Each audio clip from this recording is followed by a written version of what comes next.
శ్రీ గణేశాయ నమః. శ్రీ సరస్వత్యై నమః. శ్రీ గురుభ్యో నమః. శ్రీ గురు చరిత్ర అధ్యాయం 9. సిద్ధ సరస్వతి నామధారకునితో ఇంకా ఇలా చెప్పారు. శ్రీపాదుల రూపంలో అవతరించిన దత్తాత్రేయ స్వామి సాక్షాత్తు భగవంతుడు, సకల తీర్థ స్వరూపుడు. అయినా కూడా సాధకులకు సన్మార్గం చూపడానికి ప్రతిరోజు 3 కాలాలలోనూ కృష్ణానదికి వెళ్లి స్నానము, అర్ఘ్యము మొదలగున విధులన్నీ నిర్వర్తించుకొని మఠానికి తిరిగి వస్తూ ఉండేవారు. ఎవరి కృపాదృష్టి వలన భక్తులకు గంగా స్నాన ఫలం కంటే కూడా ఎక్కువ పవిత్రత, పుణ్యము కలుగుతాయో అటువంటి స్వామికి నదీ స్నానం వలన కలుగబోయే పుణ్యమేముంటుంది? ఆ గ్రామంలో ఒక చాకలి ఉండేవాడు. ఒకరోజతడు కృష్ణానదిలో బట్టలు ఉతుకుతుండగా శ్రీపాదస్వామి స్నానానికని అక్కడికి వచ్చారు. ప్రశాంతత, దివ్య వర్చస్సులతో వెలిగిపోతున్న స్వామిని చూడగానే ఆ చాకలివాని హృదయంలో ఆయనపై అపారమైన భక్తి శ్రద్ధలు కలిగాయి. వారి రూపాన్ని చూస్తుంటేనే అతని మనస్సుకెంతో శాంతి, చెప్పలేని ఆనందము కలుగుతున్నాయి. నాటి నుండి అతడు స్వామి నదీ స్నానానికి వచ్చినప్పుడల్లా దారిలో ఆయనకు సాష్టాంగ నమస్కారం చేసుకుంటూ ఉండేవాడు. ఒకరోజు అతడు నమస్కరించుకున్నప్పుడు శ్రీపాదస్వామి అతనితో, నాయనా, నీవు నిత్యము ఇంత శ్రద్ధాభక్తులతో నమస్కరిస్తున్నావు. నీ సేవ వలన మాకు సంతోషమైంది అన్నారు. నాటి నుండి అతనికి సంసార చింత నశించి మరింత భక్తి శ్రద్ధలతో స్వామిని సేవించసాగాడు. ప్రతిరోజు అతడు స్వామి యొక్క ఆశ్రమ ప్రాంగణమంతా శుభ్రంగా చిమ్మి నీళ్లు చల్లుతూ ఉండేవాడు.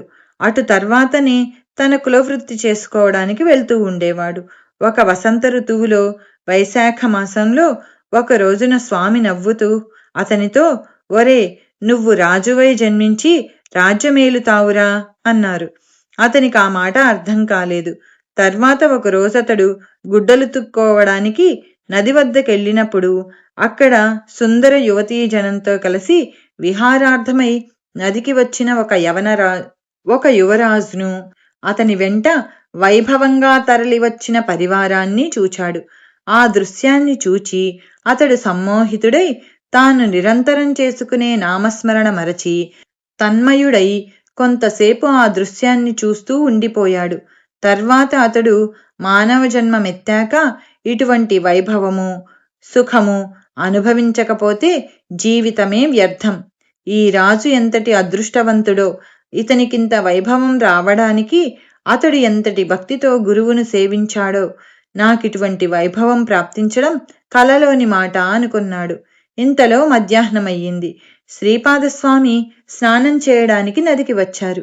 అతడు స్వామికి నమస్కరించి, స్వామి, ఆ యవనరాజు యొక్క వైభవం చూస్తుంటే ఆశ్చర్యము, సంతోషము కలుగుతున్నాయి అని మళ్ళీ, అజ్ఞానం వలన నేనిలా భ్రమించానే కాని నిజానికి మీ స్థితియే నిజమైన సౌఖ్యం ఇవ్వగలదని ఇప్పుడు తోస్తున్నది అన్నాడు.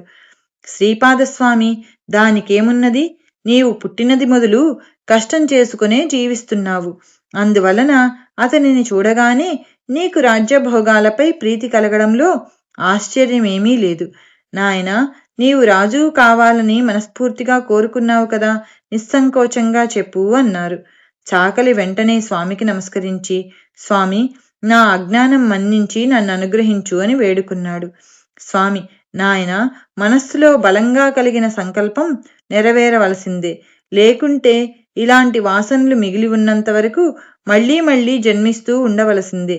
నీకు ఆ రాజ్య సుఖాలు ఈ జన్మలోనే కావాలా, లేక మరు జన్మలో కావాలా?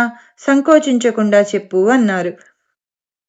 అప్పుడతడు సిగ్గుతో తలవంచుకొని, ఇప్పుడు నేను ముసలివాడినయ్యాను.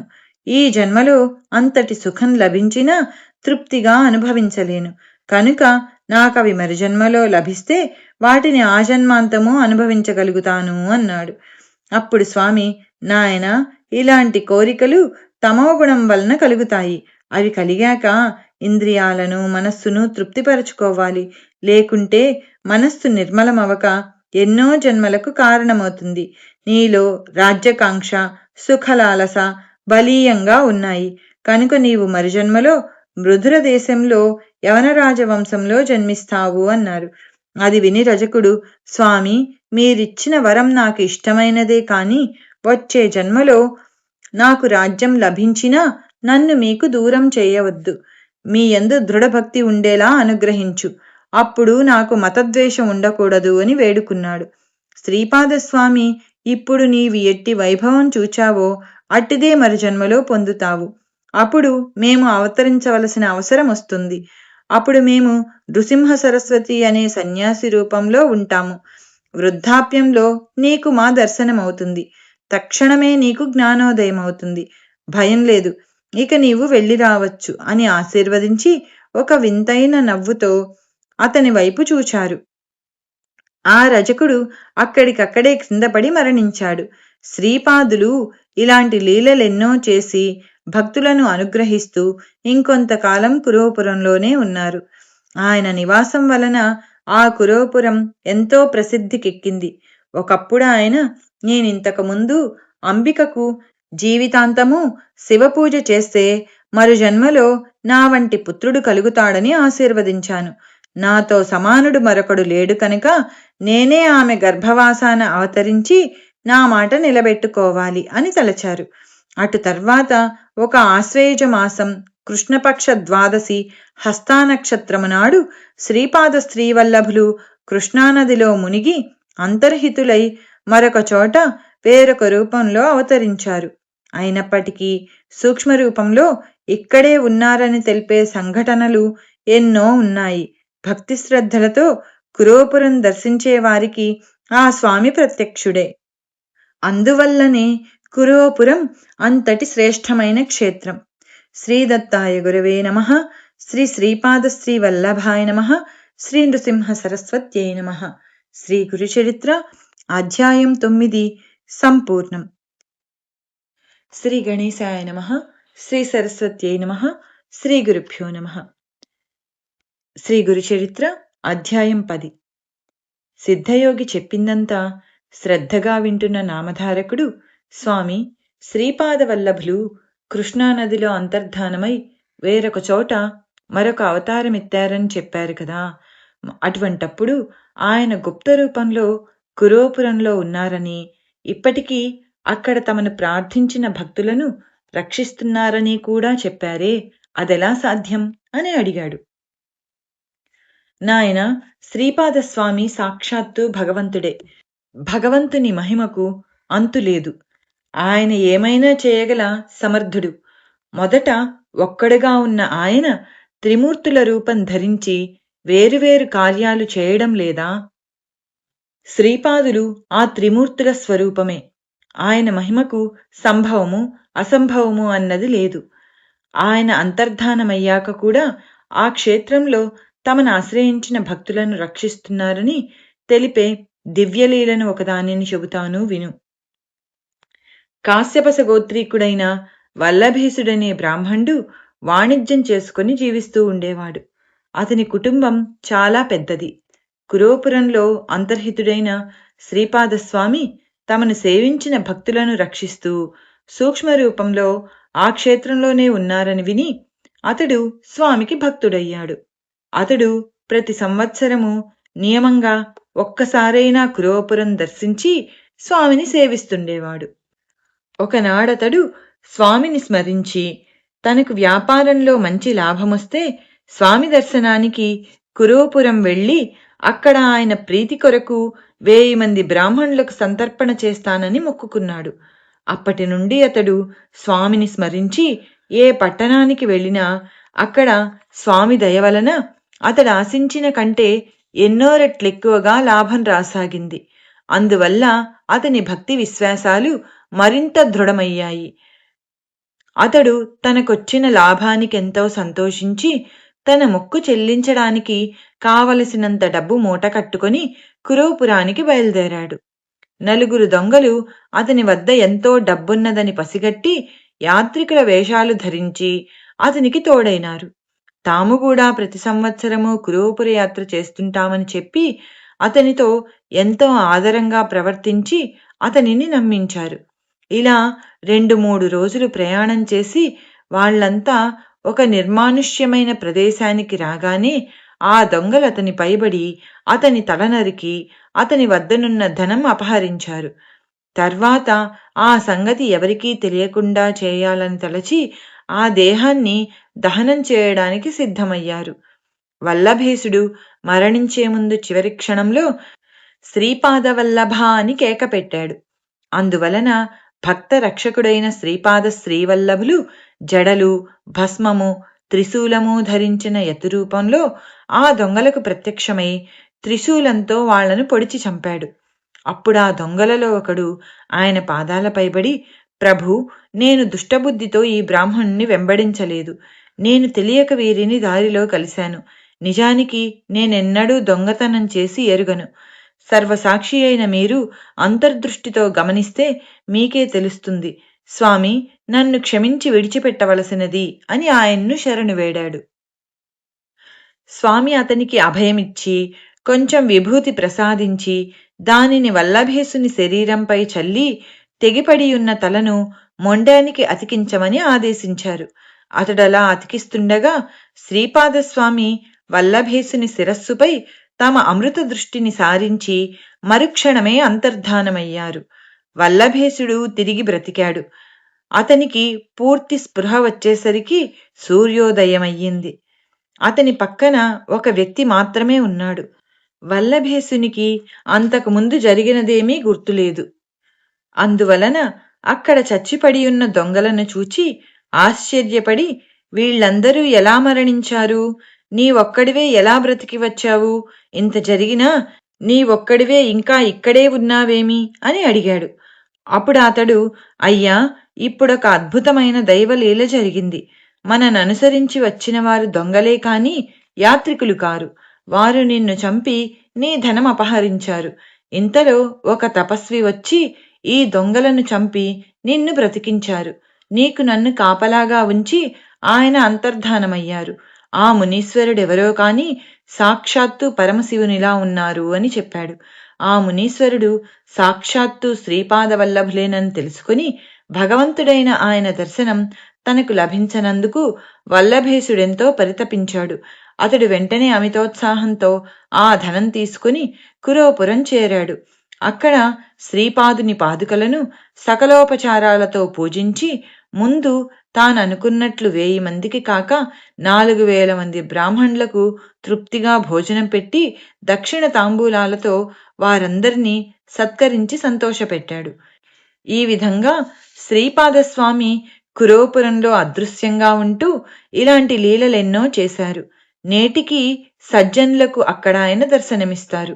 అయినప్పటికీ ఆయన శ్రీ నృసింహ సరస్వతి అనే యతిగా వేరొక చోట అవతారమెత్తి లోకోద్ధరణ చేశారు.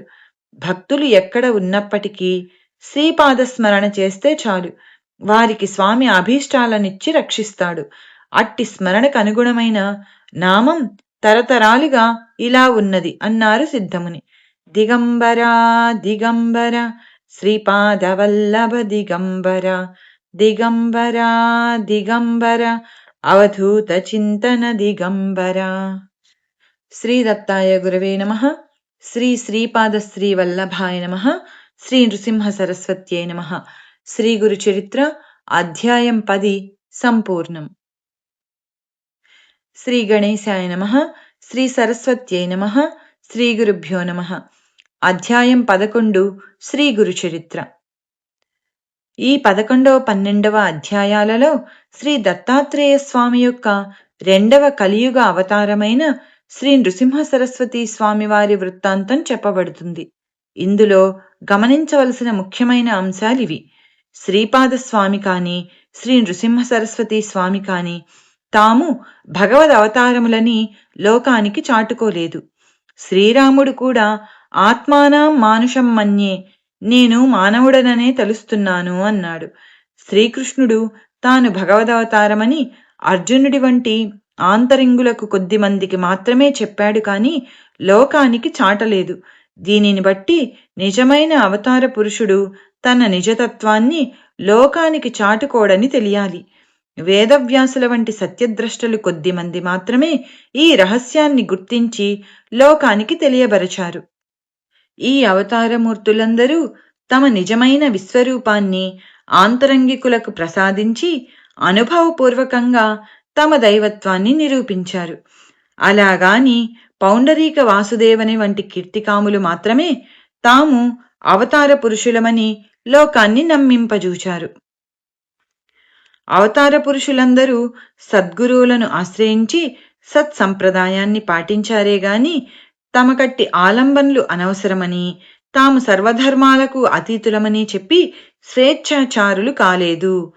అవతార పురుషులందరిలాగే వీరిద్దరూ తాము జన్మతః పూర్ణులైనప్పటికీ వినమ్రులైన సాధకుల వలనే ప్రవర్తించారు కాని సిద్ధులమని విర్రవీగలేదు. వీరు దివ్యలీలలను ప్రదర్శించినప్పటికీ అవి ఆర్తులను రక్షించేవిగాను, అర్ధార్థులను పోషించేవిగాను, నిర్దుష్టమైన ఆధ్యాత్మిక భావనను భక్తులకు ప్రసాదించి వారిని మోక్షోన్ముఖులు చేసేవిగా మాత్రమే ఉన్నాయి. కేవలం తమ శక్తి సామర్థ్యాలతో లోకులను సంభ్రమాశ్చర్యాలలో ముంచి తమకు కీర్తిని చేకూర్చే సాధనాలైన చిల్లర చమత్కారాలు వారెన్నడూ ప్రదర్శించలేదు. కథారంభం. నామధారకుడు అత్యంత ఆసక్తితో ఇలా అన్నాడు. అటు తర్వాత శ్రీ దత్తాత్రేయ స్వామి రెండవ పర్యాయం ఎక్కడ అవతరించారు, ఏ ఏ లీలలు ప్రదర్శించారు? అప్రమేయుడైన ఆ భగవంతుని లీలలు మీరు చెబుతూ ఉంటే వినాలన్న కోరిక నాలో పెరుగుతున్నదే కాని తరగడం లేదు. ఆ రెండవ అవతార విశేషాలు కూడా వివరించండి. అంతటి శ్రద్ధాళువైన శ్రోత లభించినందుకు సిద్ధునికి భగవల్లీలలు తనివితీరా వివరించి చెప్పే అవకాశం లభించింది. అట్టి అదృష్టానికి పొంగిపోయి సిద్ధుడు, నామధారక, దీనులను ఉద్ధరించడానికి తనను తాను దత్తం చేసుకున్న పరమేశ్వరుని చేతలు యోగీంద్రులకు కూడా ఊహించ సాధ్యం కానివి. కనుక నేనెంత వర్ణించినా అగాధమైన ఆ గాథలో లవలేశమే అవుతుంది కాని ఆయన లీలలన్నీ చెప్పినట్లు కాదు సుమా, ఇక విను అని ఇలా చెప్పారు. శ్రీపాదస్వామి ఆదేశించినట్లు అంబిక జీవిత శేషమంతా శివపూజలో గడిపింది. ఆమె మరు జన్మలో మహారాష్ట్రంలోని కారంజా లేక లాడకారంజా అను గ్రామంలో వాజసనేయ శాఖకు చెందిన ఒక సద్బ్రాహ్మణుని కుమార్తెగా జన్మించింది. తల్లిదండ్రులు ఆమెకు అంబా అని నామకరణం చేశారు. ఆమెకు పూర్వజన్మ సంస్కారం వలన సౌశీల్యంతో పాటు శివభక్తి కూడా అబ్బింది. ఆమెకు యుక్త వయస్సు రాగానే మాధవ శర్మ అనే బ్రాహ్మణోత్తమునికి ఇచ్చి వివాహం చేశారు. అతడు మంచి శివభక్తుడు. ఆ ప్రాంతంలోని స్మార్తులకు శివవ్రతం చేసుకునే అలవాటు ఉండేది కనుక వారిని శివవ్రతులంటారు. పూర్వజన్మ సంస్కారానికి తోడు ఈ జన్మలో భర్త యొక్క సత్సాంగత్యం వలన ఆమె ప్రతిదినము సంధ్యా సమయంలో శివపూజ, భర్తతో కలిసి శని ప్రదోష పూజ, శనిత్రయోదశి నాడు విశేషమైన పూజ చేస్తూ ఉండేది. విశేషించి అంబ తన భర్తను సూర్యుణ్ణి ఛాయాదేవి వలె విడనాడక సర్వోపచారాలు చేస్తుండేది. ఇలా 16 సంవత్సరాలు గడిచాక అంబ గర్భవతి అయింది. మాధవ శర్మ సకాలంలో పుంసవనాది కార్యక్రమం నిర్వర్తించాడు. నెలలు నిండిన తర్వాత మహిమాన్వితమైన ఒక శుభలగ్నంలో ఆమెకొక మగబిడ్డ కలిగాడు. నామధారక, ఆ పిల్లవాడు పుట్టగానే అందరి పిల్లల వలె ఏడ్వలేదు సరికదా, స్పష్టంగా ప్రణవముచ్చరించాడు. అది విన్నవారు ఆశ్చర్యపోయారు. జ్యోతిశాస్త్ర విద్వాంసులు అతని జాతకం చూచి, మాధవ శర్మ, నీ భాగ్యం పండింది. ఈ శిశువు సాక్షాత్తు భగవంతుడే. ఇతడు మన వలె గృహస్థాశ్రమం స్వీకరించడు. చిన్న వయసులోనే సన్యాసం స్వీకరించి జగద్వంద్యుడవుతాడు. ఇతని చరణాలు ధ్యానించిన భక్తులకు కామధేనువవుతాడు. ఇతని దర్శనం చేతనే పతితులు పావనులవుతారు. ఇతనిని కన్నందువలన మీకు కీర్తి ప్రతిష్టలు, దివ్య సుఖాలు లభిస్తాయి అని దైవజ్ఞులు చెప్పారు. మాధవ శర్మ ఆ విద్వాంసులను ఘనంగా దక్షిణ తాంబూలాలతో సత్కరించాడు.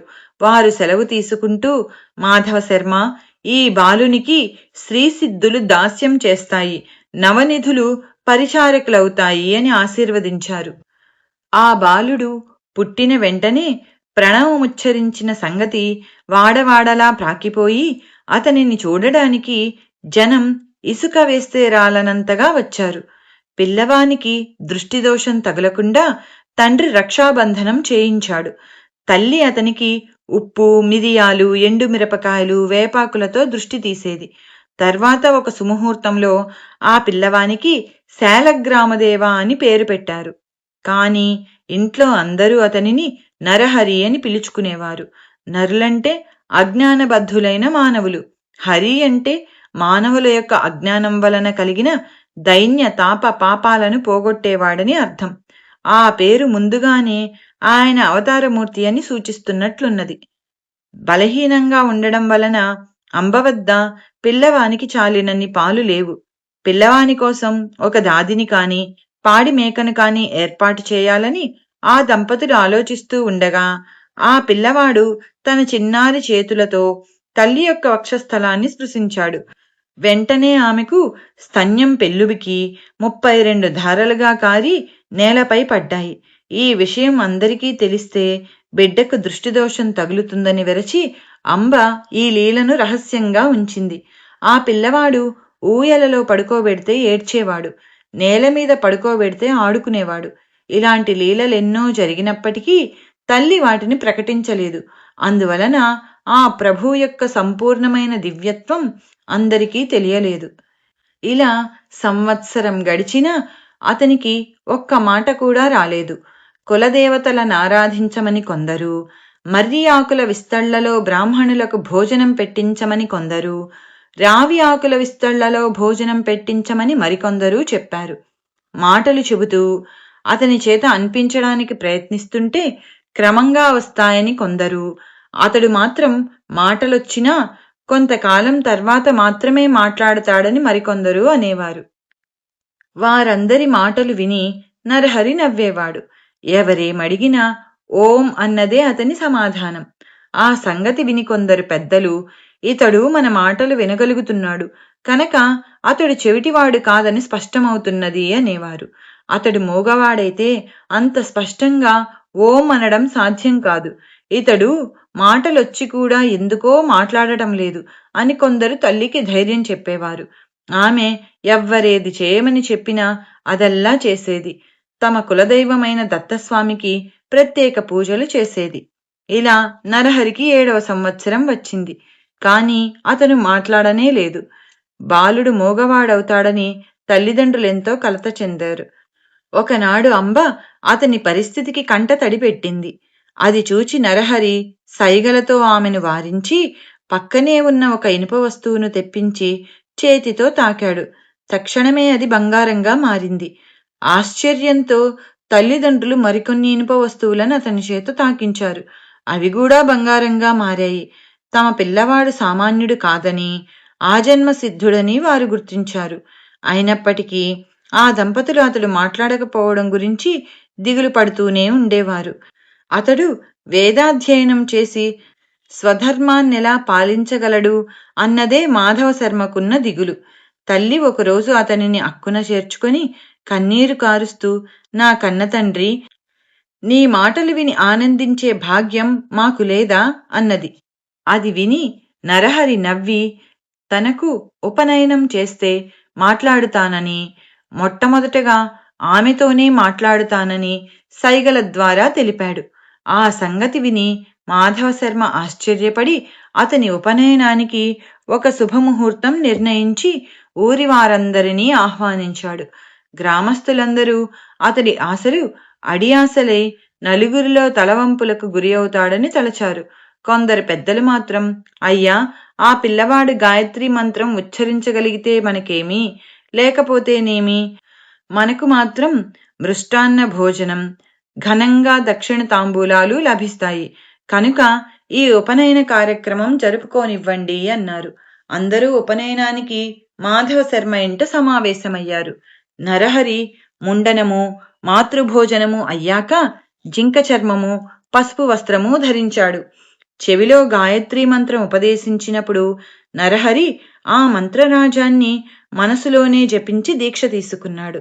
తర్వాత అతడు తల్లికి నమస్కరించి ఆమెను భవతీ భిక్షాందేహి అని భిక్ష కోరి మొట్టమొదట ఆమెతోనే మాట్లాడుతానని తల్లికి తానిచ్చిన మాట నిలబెట్టుకున్నాడు.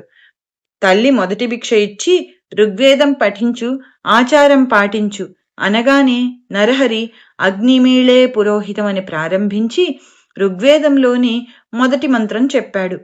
అంబ రెండవసారి భిక్ష ఇచ్చి యజుర్వేదం పఠించు, ఆచారం పాటించు అనగానే నరహరి ఇషేత్వా అని ప్రారంభించి యజుర్వేదంలోని మొదటి మంత్రం పఠించాడు. తల్లి మూడవసారి భిక్ష ఇచ్చి సామవేదం పఠించు, ఆచారం పాటించు అనగానే నరహరి అగ్ని ఆయాహి అని ప్రారంభించి సామవేదంలోని మొదటి మంత్రం గానం చేశాడు. అది వినగానే తల్లిదండ్రుల ఆనందానికి, సభలోని వారి ఆశ్చర్యానికి అవధులు లేవు. జీవితంలో మొదటిసారిగా మాట్లాడడం ప్రణవోచ్చారణ, తర్వాత వేద పఠనతో గాని చేయకూడదని నరహరి అంతకాలము మాట్లాడలేదని అందరూ అనుకున్నారు. 3 భిక్షలు అయ్యాక ఆయన 4వ వేదం కూడా చదివాడు. ఆయన భగవదవతారమని తెలుసుకుని అచటి బ్రాహ్మణులంతా నమస్కరించారు. సర్వశాస్త్రాలకు జన్మస్థానమైన ఆ ప్రభువుకు ఇది ఒక లెక్కలోనిది కాదు. క్రతువు పూర్తిగా వచ్చింది. మాధవశర్మ దంపతులు అమితోత్సాహంతో ఉన్నారు. వామనుని వలె భాసిస్తున్న ఆ నూత్న బ్రహ్మచారి నరహర్ని తల్లి ఆశీర్వదించి, నాయనా, ఇక నుంచి నీవు భిక్షతోనే జీవించాలి సుమా అన్నది. వెంటనే అతడు తల్లికి నమస్కరించి, అమ్మా, నీ ఆజ్ఞ మేరకు నేను భిక్షువునవుతాను. నేను సన్యాసాశ్రమం స్వీకరించడానికి అనుమతించండి అని తండ్రి వైపు కూడా తిరిగాడు. ఆ మాటలకు ఆ తల్లి నివ్వెరపోయి దుఃఖిస్తూ, నాయనా, ఒక్కగానొక్క మగబిడ్డవు. మేము 16 సంవత్సరాలు ఎంతగానో ఎదురుచూచి ఎన్నో వ్రతాలాచరించాక పుట్టావు. తర్వాత 7 సంవత్సరాలు నీవు మాట్లాడనే లేదు. ఇంతకాలానికి పరమేశ్వరుని కృప వలన నేను చేస్తున్న పూజలు, వ్రతాలు ఫలించి ఈరోజే మొదటిసారిగా నీ మాటలు వినగలిగాను. అందుకు నేను సంతోషిస్తూ ఉండగా నీవిలా అంటావేమి? అప్పుడే నీవు ఇల్లు విడిచి వెళ్ళిపోతే మా గతి ఏమిటి? నీవు గృహస్థువై బిడ్డలు కలిగాక సన్యసించవచ్చు కదా అని బ్రతిమాలింది. అప్పుడు నరహరి తల్లిని కౌగిలించుకొని ఓదార్చి, అమ్మా, నా మాట విను. వివేకంతో ఆలోచించి ఈ వ్యర్థమైన దుఃఖాన్ని తొలగించుకో. నేను ధర్మరక్షణ కోసం అవతరించాను. నీకింకా 4 బిడ్డలు కలిగి ప్రేమతో మీ సేవ చేస్తారు. వెనుకటి జన్మలో నీవు నిత్యము శివుని నిష్ఠతో పూజించడం వలన నేను నీ గర్భాన జన్మించాను అని చెప్పి ఆమె శిరస్సుపై తన చేతిని ఉంచి ఆశీర్వదించాడు. వెంటనే ఆమెకు తన పూర్వజన్మ స్మృతి కలిగింది.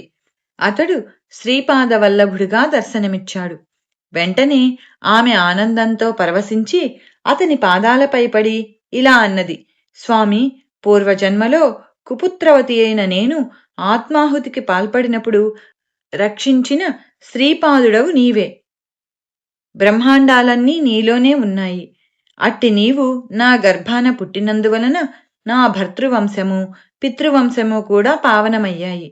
అతడామెను లేవదీసి, అమ్మా, ఈ పూర్వ వృత్తాంతం వెల్లడి చేయవద్దు. నీకొక రహస్యం చెబుతాను, గుప్తంగా ఉంచు. నేను సంసారమంటని సన్యాసిని. నేను చేయవలసిన తీర్థాటనము మొదలగున కార్యాలెన్నో ఉన్నాయి. అవి నేను ప్రకటించ వీలులేనివి, రహస్యమైనవి. ఈ కర్తవ్యం నాకు తప్పదు. కనుక నేనింట్లో ఉండ వీలుపడదు. కనుక నీవు అనుమతిని ప్రసాదించు అన్నాడు. శ్రీదత్తాయ గురవే నమః. శ్రీ శ్రీపాదశ్రీ వల్లభాయ నమః. శ్రీ నృసింహ సరస్వత్యై నమః. శ్రీ గురుచరిత్ర అధ్యాయం 11 సంపూర్ణం.